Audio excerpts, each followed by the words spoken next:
जय हिंद दोस्तों, आप सभी का स्वागत है एक नए वीडियो में। दोस्तों, आज का वीडियो में हम लोग पढ़ेंगे विकास को प्रभावित करने वाले कारक यानी फैक्टर इन्फ्लुएंसिंग डेवलपमेंट। तो चलिए फ्रेंड्स, शुरू करते हैं वीडियो। विकास को प्रभावित करने वाले कारकों या तत्वों को अग्र दो श्रेणियों में विभाजित किया जा सकता है। तो विकास को प्रभावित करने वाले कारक या तत्वों की बात करें तो हम लोग दो श्रेणी में इसको बांट सकते हैं। पहला है आनुवांशिक कारक यानी हेरिडेटरी फैक्टर्स। आनुवांशिक कारकों के अंतर्गत जन्म से प्राप्त शारीरिक संरचना, आकार, प्रकार तथा बुद्धि आदि बालकों के विकास पर महत्वपूर्ण प्रभाव डालते हैं।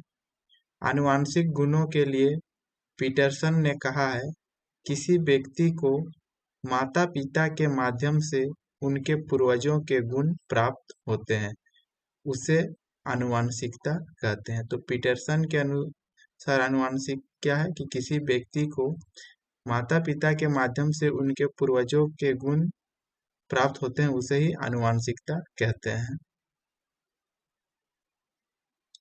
इस प्रकार निम्नलिखित जन्मजात अथवा जैविक विशेषताएं मानव के विकास को प्रभावित करते हैं। पहला इसमें पॉइंट है शारीरिक संरचना यानी फिजिकल स्ट्रक्चर। शारीरिक संरचना के अंतर्गत शरीर की लंबाई, चौड़ाई, ऊंचाई, भार, वर्ण, मुख आदि आते हैं। जो लोग शरीर से लंबे, बलिष्ठ, सुंदर तथा आकर्षक होते हैं, वे प्रायः खेलकूद, व्यायाम, जिम्नास्टिक, मॉडलिंग और अभिनय के क्षेत्र में भी सफल रहते हैं। तो शारीरिक संरचना के अंतर्गत शरीर की लंबाई, चौड़ाई, ऊंचाई, भार, वर्ण मतलब होता है गोरा काला, रंग रूप से, मुख मतलब चेहरा आदि आते हैं। जो लोग शरीर से लंबे होते हैं, बलिष्ठ होते हैं यानी बलवान होते हैं, सुंदर होते हैं, आकर्षक होते हैं, वे प्रायः देखे जाते हैं कि खेलकूद में भी, व्यायाम में भी, जिम्नास्टिक, मॉडलिंग आदि के क्षेत्र में भी आगे ही रहते हैं यानी सफल रहते हैं। इस तरह बहुत नोटे नोटे या फिर उसको हम लोग बोल सकते हैं नाटे या मोटे लोग भी अपने लिए उपयुक्त व्यवसाय का चयन कर तदनुसार अपना विकास करते हैं। आनुवंशिकता में दूसरा पॉइंट है लिंग भेद यानी सेक्स डिफरेंस। शारीरिक और मानसिक विकास पर लिंग भेद का प्रभाव स्पष्ट दिखाई पड़ता है। लड़कियों का शारीरिक विकास लड़कों की अपेक्षा शीघ्र होता है, कि लड़कियों का जो शारीरिक विकास होता है वो लड़कों की तुलना में जल्दी होता है और वह शीघ्र परिपक्व हो जाती है। बालिकाओं का मानसिक विकास बालकों की अपेक्षा शीघ्र होता है। तीसरा पॉइंट है संवेगात्मक विशेषताएं यानी इमोशनल कैरेक्टरिस्टिक्स। प्रत्येक व्यक्ति में मूल प्रवृत्तियों और संवेग जन्म से ही अधिक मात्रा में पाए जाते हैं। उदाहरण के रूप में कुछ बालक जन्म से ही क्रोधी होते हैं तथा कुछ जन्म से ही विनम्र स्वभाव के होते हैं तथा सहृदय होते हैं। दोनों के व्यक्तित्व के विकास में उनकी मूल प्रवृत्तियों का प्रभाव देखने को मिलता है। नेक्स्ट चौथा पॉइंट है बुद्धि, इंटेलिजेंस। बालक के विकास को प्रभावित करने वाले कारकों में बुद्धि का महत्वपूर्ण स्थान है। अनुभव के आधार पर यह पाया गया है कि अधिक बुद्धि वाले बालकों का विकास तीव्र गति से होता है। नेक्स्ट पॉइंट है वंश या प्रजाति रेस।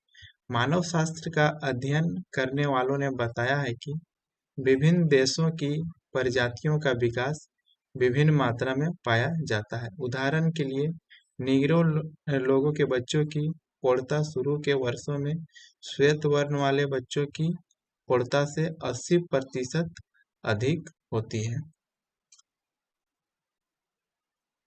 नेक्स्ट पॉइंट है आंतरिक संरचना, इंटरनल स्ट्रक्चर। शरीर की बाह्य संरचना के साथ साथ इनकी यहाँ पे होगा इनकी इनकी आंतरिक संरचना भी व्यक्ति के विकास में महत्वपूर्ण भूमिका निभाती है। यानी शरीर का जो बाह्य जो संरचना होता है उसके साथ साथ इनकी आंतरिक संरचना मतलब इंटरनल स्ट्रक्चर भी व्यक्ति के विकास में महत्वपूर्ण भूमिका निभाती है। इसके अंतर्गत हड्डियां की बनावट, मस्तिष्क की संरचना, पिनियल थायराइड तथा पैराथायराइड ग्रंथियां एवं यकृत, अग्नाशय, हृदय आदि की क्रिया प्रणाली का विशेष योगदान रहता है। यह समस्त आंतरिक अंग व्यक्ति के शारीरिक, मानसिक और चारित्रिक विकास के लिए उत्तरदायी होते हैं। दूसरा जो पॉइंट है विकास को प्रभावित करने वाला, पहला क्या था? आनुवांशिक, और दूसरा है वातावरण। तो हम लोग आनुवांशिक में क्या क्या पढ़ लिए? यहाँ पे देखिए कि विकास को प्रभावित करने वाले दो कारक है, आनुवांशिक और वातावरण। तो आनुवांशिक के अंतर्गत हम लोग पढ़े शारीरिक संरचना, लिंग भेद, संवेगात्मक विशेषताएं, बुद्धि और वंश या प्रजाति। फिर पढ़े आंतरिक संरचना। अब पढ़ेंगे हम दूसरा पॉइंट, वातावरण। आनुवांशिक कारकों के बाद वातावरण से संबंधित अनेक कारक व्यक्ति के विकास में सहायक होते हैं। जहाँ तक शारीरिक विकास की बात है उस पर वातावरण का बहुत कम प्रभाव पड़ता है, किंतु मानसिक विकास पर वातावरण का पर्याप्त प्रभाव देखने को मिलता है। परिवेश का यह प्रभाव बाल्यावस्था से लेकर वृद्धावस्था और जीवन के अंतिम क्षण तक पड़ता रहता है।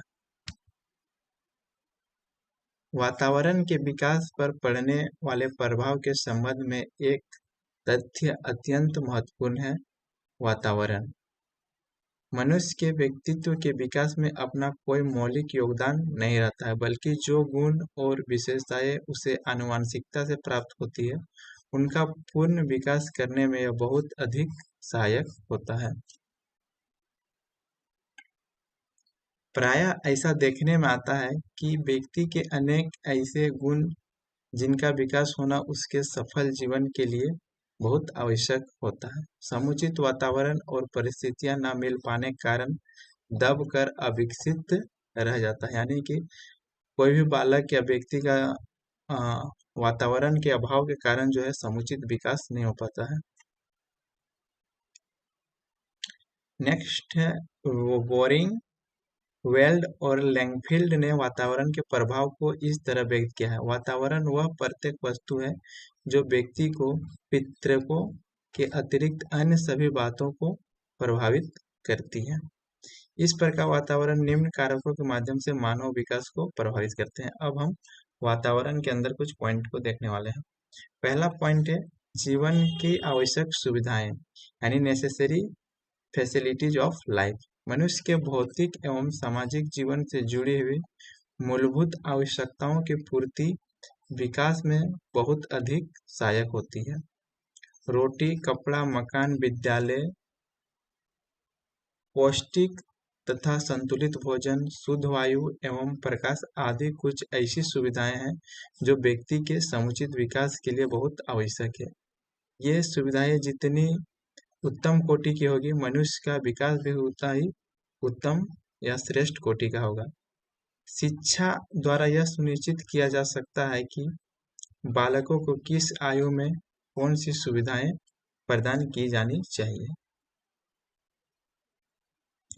दूसरा पॉइंट है समाज और संस्कृति, यानी सोसाइटी एंड कल्चर। विकास पर समाज और संस्कृति का भी प्रभाव पड़ता है। बालक के विकास पर उसके समाज तथा भौतिक एवं अभौतिक दोनों प्रकार के संस्कृतियों का प्रभाव पड़ता है। समाज में प्रचलित रीति रिवाज, मान्यताएं और नैतिक मूल्य विकास की गति और दिशा का निर्धारण करते हैं। सामाजिक संस्थाएं भी अनेक प्रकार के कार्यक्रम के द्वारा व्यक्ति के विकास में सहयोग प्रदान करती है। पॉइंट है पारिवारिक पृष्ठभूमि, यानी फैमिली बैकग्राउंड। पारिवारिक वातावरण और फैमिली में स्थान बालक के विकास को काफी प्रभावित करता है। यदि परिवार आर्थिक रूप से संपन्न और खुले विचार वाला है तो उसके बालक भी स्वस्थ खुले विचारों का होंगे। परिवार में बालक का स्थान बहुत महत्वपूर्ण होता है। परिवार में द्वितीय, तृतीय और चतुर्थ बच्चों का विकास प्रथम बच्चों की अपेक्षा तीव्रता से होता है। बोला बोला जा रहा है कि परिवार में है जो द्वितीय यानी सेकंड, तीसरा और चतुर्थ जो बच्चा है उसका विकास प्रथम बच्चे की अपेक्षा तीव्रता से होता है, तेजी से होता है, क्योंकि बाद में उत्पन्न बच्चों को विकसित वातावरण प्राप्त होता है तथा उन्हें बड़े भाई बहनों का अनुकरण करने का अधिक अवसर मिलता है। नेक्स्ट पॉइंट है रोग तथा चोट, डिजीज एंड इंजरी। बालक के विकास को रोग और चोट भी प्रभावित करते हैं। किसी प्रकार का शारीरिक अथवा मानसिक चोट बालक के विकास को रोक देती है या उचित दिशा में विकास नहीं होने देती है। विषैली दवाओं के प्रभाव से भी विकास रुक जाता है। शैशव अवस्था या बाल्य अवस्था में गंभीर रोग हो जाने पर कभी कभी उसका प्रभाव बालक के विकास को अवरोध कर देता है यानी रोक देता है। नेक्स्ट पॉइंट है विद्यालय यानी स्कूल। बालक के विकास में विद्यालय के वातावरण, अध्यापक तथा शिक्षा के साधनों की निर्णायक भूमिका होती है। जिन विद्यालयों में कक्षा शिक्षण के साथ साथ पाठ्यगामी क्रियाओं का आयोजन किया जाता है वहाँ बालकों को अपनी प्रतिभा के विकास के अवसर मिलते हैं। जिन विद्यालयों में बालकों के लिए निर्देशन, परामर्श सेवाएं एवं स्वास्थ्य सेवाएं उपलब्ध होती है वहाँ के बालकों को अपनी समस्याओं का समाधान खोजने में सहायता मिलती है। अध्यापकों का व्यवहार भी बालकों के विकास पर सकारात्मक या नकारात्मक प्रभाव डालता है।